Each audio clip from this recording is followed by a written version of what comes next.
Okay, everybody, welcome back to my channel. In this video today, Dwight is trimming back the hedges in the front part of the yard.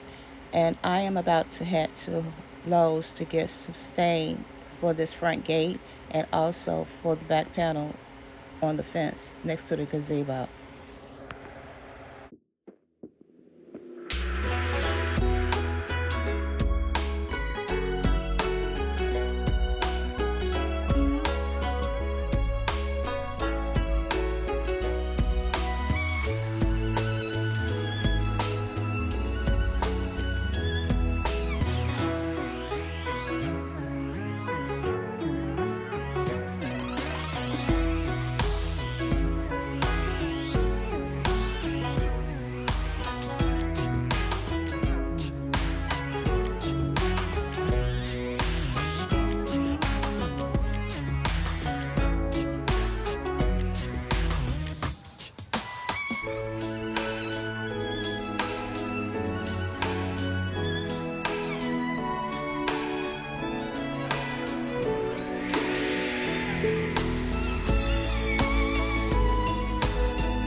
Okay, I end up getting this plant. I also got some mulch, some rocks, and also some interlock pavers.